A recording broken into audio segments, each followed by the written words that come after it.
Hi everybody, I have a couple of finished items, a work in progress and some wool news. So, get cracking.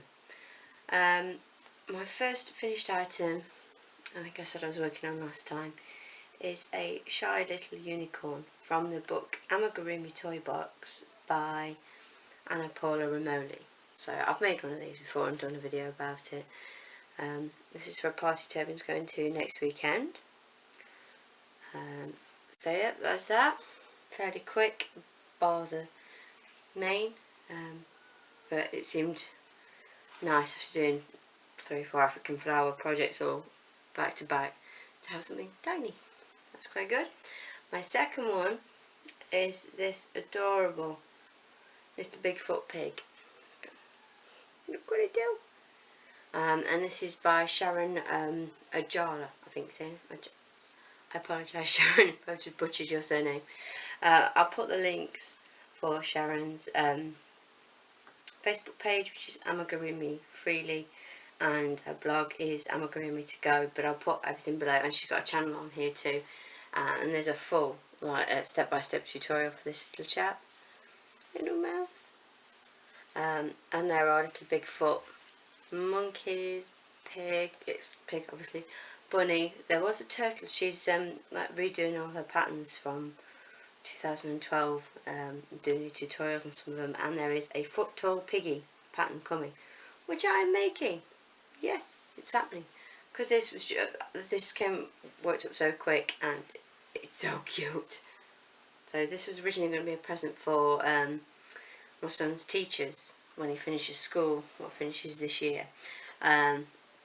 But then I saw that Sharon's working on a panda pattern, and his class is the panda class, so I thought what better than to make them a panda. I had looked at other panda patterns on Ravelry and I didn't like any of them, so I thought I'll go with the pig. And then I saw Sharon's panda and I thought, oh, excellent. So that's that. This little piggy is beautiful. My sister tried to steal him when I took him to show the other day. Right, and my work in progress is with some of the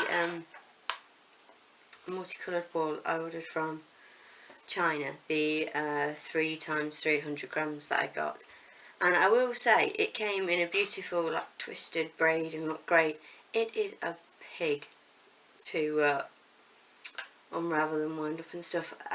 The first ball took the first braid took 2.5 hours to sort out, because I started and everything was really neat, and then halfway through it was just evil. Yeah. And this second ball, it took less time to wind, but now is determined to just get itself all tangled up. It has something against me, this will, I think. But this is the half granny square shawl. It's linked on my Ravelry page. I've started a project page for it. I think I'm just Blue Cherub on Ravelry.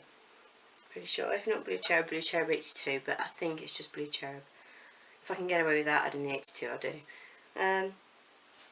So yeah, the colours on it are, I don't know if you'll see it, pretty nice. It's got, I think, 3 rows of border, so I can't move it very much because it's all tangled right up to the paw. But yeah, so I've got a ways to go. Yeah, I'll probably finish all 3 balls of wool, which means I've got to wind up the 3rd one. Ugh.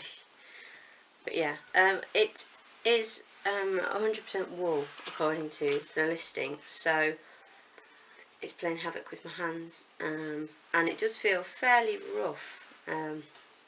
Not quite like Super Saver rough, but it will definitely need a good wash and block, and hopefully that will soften it up a bit, because it's a wee bit scratchy, but not too bad. So I'm quite pleased. It's a really easy pattern. The border's got some front post crocheting, which I've never done before. I have watched quite a few videos and thought, oh, it was really good, I should do that, and obviously never got around to it. So that will be an experiment for me if I don't, scream and chuck the wall out the window. But yeah, so it's kind of put me off working with the other ones, because I'm going to have to unwind and cake up the rest, because you couldn't just work straight from the braid, because it gets that tangled. Your work would just get all caught up in it. So yeah, maybe one day when I'm feeling brave, or I'll get around to it. What else got to? Yeah, wool news, yay! I got invited to join a wholesale knitters group on Facebook, which was never gonna be good. It was never gonna be cheap. But what I ended up ordering after, I think after like a day of going, ooh, I won't order anything. I ordered 5 balls of King cotton, I think it is, in the off-white colour, and that was £8 for 500 grams delivered, so I thought that was quite good. And then it's probably coming up for a fortnight ago now, she put a deal up, and it was 50 balls of what's it called, New Fashion DK, 50 balls of that and 10 balls of baby DK for £55. So I came down and spoke to the other half about it and ordered it. I am under instructions that I've been told there's more wool coming in than going out. Can you do something with your wool? You know, sell stuff you make or things like that. So I've tried selling stuff I've made, and I had I still have an Etsy shop. There's just nothing in it because I finally sold everything.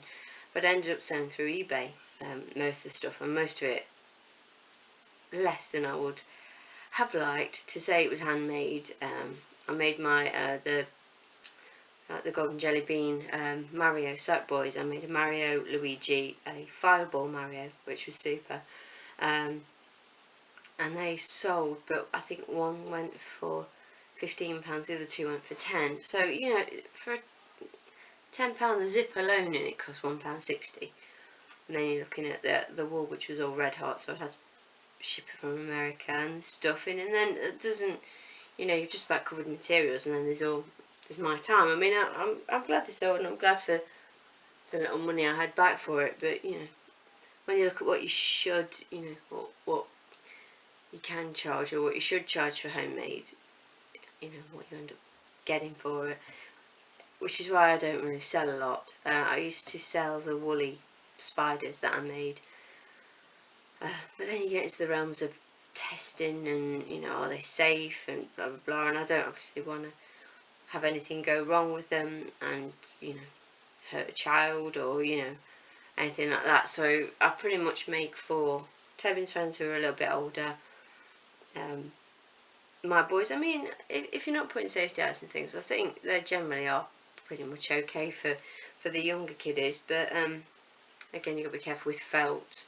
I normally glue and sew, just to be on the safe side. And I still had a friend, her daughter still managed to rip some felt off an eye and try and eat it. So I think a lot of it depends on the determination of the child. You know, I'm going to eat it, you know, and nothing will stop them. But yeah, so I'm a little bit wary of selling, you know, wider. Maybe, you know, people ask me, I rarely say no, but we'll see. Maybe I'll start selling if I make, you know, get on with clothing and stuff. A friend at work's mentioned about a hat. Excuse me, just a quick look at tea, 1 second. Do apologise. It's been very hectic today. I just had to tidy the table so I could sit and film because Paul and the boys, I went for a bike ride, came back and they were painting.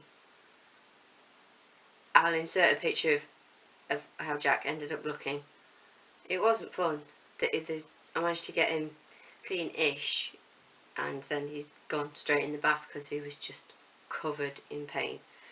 But they have made a very cool Batman robot, which is super. If I can get a picture of that, I'll insert it as well. But yes, so my wool is not coming for, I don't know, for a while. It is quite a slow delivery, but it has been a fortnight or nearly, so definitely been a fortnight for the cotton order. So I would hope it will be coming to work quite soon, and then I've got to find a home for 65 balls of wool, which should be fun. I think that's everything. I hope everybody's well, and I'll see you again soon. Bye.